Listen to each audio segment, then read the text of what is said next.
Student, hi, this is Pallavi. So today we are going to start a new chapter, that is collection of data. In previous videos we have already done the introduction of statistics. So today we are going to start collection of data. तो सबसे पहले आपको ये पता होना चाहिए कि statistics क्या है. So main statistics में आपकी क्या फीचर होने चाहिए. It should be a aggregate of facts, वो आपका aggregate of facts होना चाहिए. Number 2, it should be a numerical expressed, and plus number 3,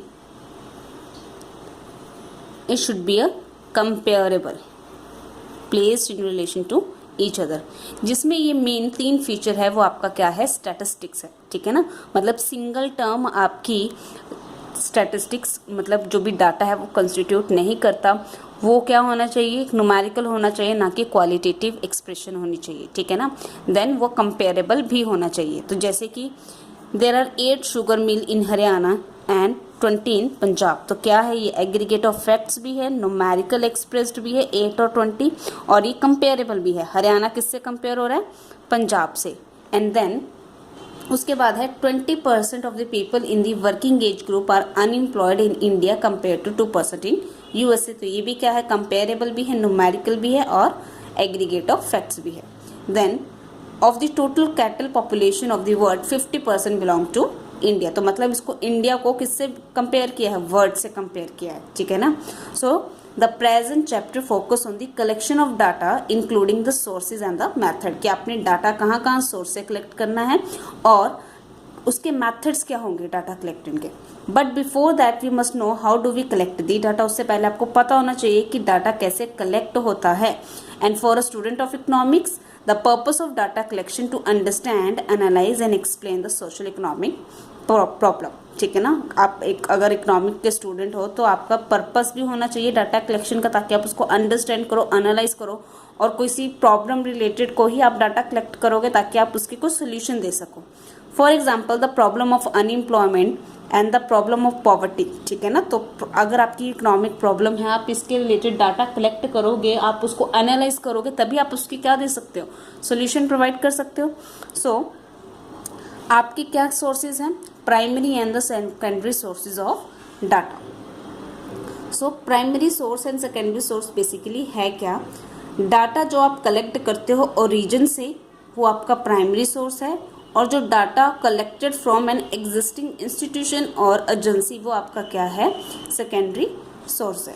example है जैसे कि एक रिपोर्टर है, वो डाटा कहाँ से कलेक्ट करता है, वो डाटा वहाँ से कलेक्ट करता है जहाँ पर वो चीज़ हैपनिंग हुई है. मतलब एक रिपोर्टर जो है वो ओरिजिन से डाटा कलेक्ट करता है. ठीक है ना. तो उसके लिए वो क्या हुआ, प्राइमरी सोर्स हुआ, और वो जो डाटा उसने कलेक्ट किया है वो उसका हुआ प्राइमरी डाटा. देन वो क्या होता है, अगले दिन न्यूज़पेपर में आता है, छपता है. ठीक है ना, पब्लिश्ड फॉर्म में, टीवी में आता है. तो वो डाटा कहाँ से कलेक्ट करते हैं, हम इन दी फॉर्म ऑफ न्यूज़पेपर. ठीक है. और unpublished that is TV radio पे सुनते हैं. तो हमारे लिए क्या है, सेकेंडरी सोर्स है, और एक हमारे लिए वो सेकेंड हैंड डाटा है, दैट इज सेकेंडरी डाटा है. तो समझ में आया. सो क्या लिखा है यहाँ पर, primary source, you want to know about the quality life of the people in your town, you may like to ascertain the quality of life in term of per capita expenditure of different household in your town. Example से start किया कि अगर आपको अपने town की life people की जो quality of life जाननी है तो आप क्या करोगे, उनसे पूछोगे कि आपका पर कैपिटा एक्सपेंडिचर क्या है, कि आपकी फैमिली का एक्सपेंडिचर क्या है, पर पर्सन कितना खर्च करता है. So you decide to collect the basic data yourself through statistical survey, of course with your investigator और फील्ड वर्कर. तो अगर ये इन्फॉर्मेशन आपको ये जाननी है तो आप क्या करते हो, आप खुद अपना ये स्टैटिस्टिकल सर्वे कंडक्ट करते हो अपने इन्वेस्टिगेटर या अपने फील्ड वर्कर के साथ, और घर घर में जाके आप क्या करते हो, ये इन्फॉर्मेशन डाटा कलेक्ट करते हो. सो while doing this exercise you are relying upon the primary source of data, and thus the primary source of data implies collection of data from the source of origin. तो मतलब आपने personally अपने respondent से मिले, उन्होंने आपको जवाब दिया, आपने वो लिखा, आपने वो डाटा कलेक्ट किया. तो आपने क्या किया, आपने प्राइमरी सोर्स से डाटा कलेक्ट किया, और जो वो डाटा है वो आपके लिए क्या है, प्राइमरी डाटा है. So because it offer you first hand information relating to your statistical survey. ठीक है. क्योंकि जो आपका इन्वेस्टिगेटर है, ठीक है, या फिर आप हो, वो आप रिस्पोंडेंट से आई टू आई कांटेक्ट करके, ठीक है ना, आपसे क्या कर रहे हैं वो, मतलब वो इंफॉर्मेशन ले रहा है, तो वो आपका हो गया प्राइमरी सोर्स, जहां से आपने पर्सनली उस पर्सन से जाके पूछा, ठीक है।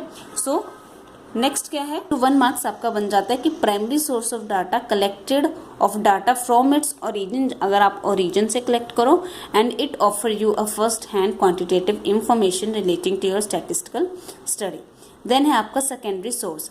So secondary source of collection of data implies obtaining the relevant statistical information from an agency or institution which has already in possession of that information। जिनके पास already वो information है, आप सिर्फ उनसे जाके क्या करोगे, कुछ फीस पे करके आप उनसे डाटा कलेक्ट कर लोगे। जैसे कि आप न्यूज़पेपर सुबह खरीदते हो, वो डाटा ऑलरेडी कलेक्टेड है, आपने जस्ट एक फीस पे की, 2 रुपये या 4 रुपये फीस पे की, और आपने क्या किया, वो न्यूज़पेपर परचेज करके वो सारी जो सेकेंडरी सोर्स है वो आपका न्यूज़पेपर, और वहाँ से आपने वो सारा डाटा रीड कर लिया, ठीक है। सो अगर हम वही पुरानी अपनी एग्जांपल को कंटिन्यू करके चलते हैं, तो वो जो आपने क्वालिटी ऑफ लाइफ, जो आपने खुद सर्वे कंडक्ट किया, वो आपने डाटा कलेक्ट करके रखा हुआ है, ठीक है, और वो आपके पास ऑलरेडी है। Data relating to quality of life of people have been collected by the state government. मान लो कि अगर किसी स्टेट गवर्नमेंट ने कंडक्ट किया है, you simply approach the concern department and request for the desire information. तो ये आपका क्या हुआ, मतलब वो गवर्नमेंट के पास, किसी एजेंसी के पास ऑलरेडी इन एग्जिस्टेंस में है, ठीक है, तो आप वहाँ से जाके क्या करते हो, बस कलेक्ट कर लेते हो। तो ये आपका क्या हुआ, it is secondary data for you and secondary source. So secondary source implies the desired statistical information already in exist, जो कि already exist है, you simply collected it from the concerned agency or the department। आप किसी concerned agency के पास जाते हो और वो जाके डाटा कलेक्ट कर लेते हो। तो ये है आपका primary source and secondary source, ठीक है। अब जो प्राइमरी, देन आपका आ जाता है प्राइमरी एंड सेकेंडरी डाटा। तो जो आपने प्राइमरी सोर्स से डाटा कलेक्ट किया है वो है आपका प्राइमरी डाटा, और जो आपने सेकेंडरी सोर्स से डाटा कलेक्ट किया है वो आपका है secondary data.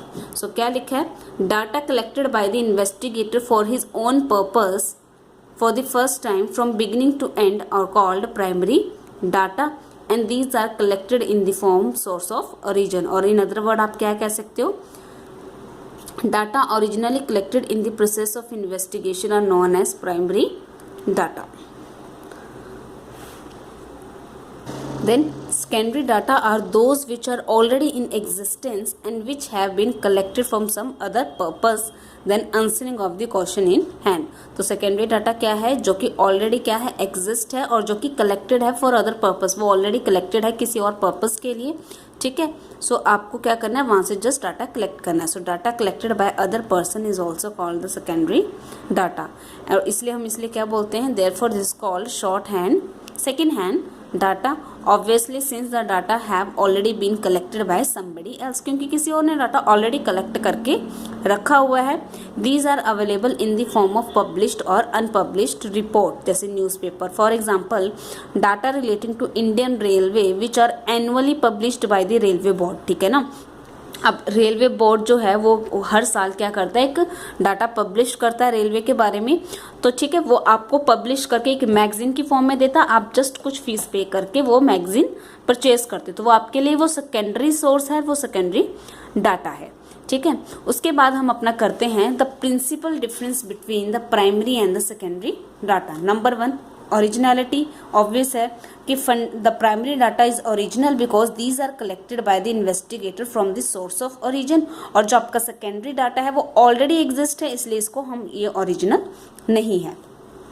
Difference in suitability of objective. अगर किसी पर्सन ने अपने खुद सर्वे कंडक्ट करके ओरिजिन से डाटा कलेक्ट किया है, तो ऑब्वियस है उसका जो ऑब्जेक्टिव होगा वो क्या होगा, डिफरेंट होगा, ठीक है।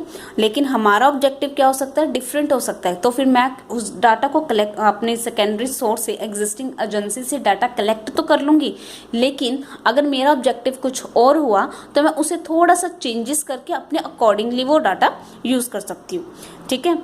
Primary data are always related to specific objective of the investigator and these data therefore not need any adjustment। तो इसमें आपको एडजस्टमेंट करने की जरूरत नहीं है, क्योंकि जैसा आपको चाहिए आप वैसे ही डाटा कलेक्ट करोगे। लेकिन दूसरी ओर secondary data have already been collected for some other purpose, क्योंकि सेकेंडरी डाटा जो है वो किसी और पर्पस के लिए कलेक्ट पहले से ही हुआ पड़ा है। सो आपको क्या करना है, आपको एडजस्ट करने की ज़रूरत है जब वो आप उसको सेकेंडरी टाइम्स आप यूज़ करोगे। लास्ट है difference in cost of collection. Obvious है, प्राइमरी डाटा में आपके टाइम भी ज़्यादा लगेगा, मनी भी ज़्यादा लगेगा और एफर्ट्स भी ज़्यादा लगेंगे, ठीक है, देन दी सेकेंडरी डाटा, क्योंकि सेकेंडरी डाटा तो ऑलरेडी सब कुछ कलेक्ट होके रखा हुआ है, आपने सिर्फ थोड़ी सी फीस पे करनी है और आपने वहाँ पर कलेक्ट कर लेना है। इसलिए जो प्राइमरी डाटा है वो कॉस्टली है, लेकिन जो सेकेंडरी डाटा है वो ज़्यादा कॉस्टली नहीं है। अगर आप देखो एग्जांपल हो, अगर आपको न्यूज़पेपर सुबह सिर्फ 5 रुपये में या 4 रुपये में मिल जाती है, लेकिन जो रिपोर्टर इतनी जगह से इंफॉर्मेशन कलेक्ट करते हैं उनका टाइम भी लगता है, एफर्ट भी लगता है और मनी भी लगता है। So that's today for all. Thanks for watching this video.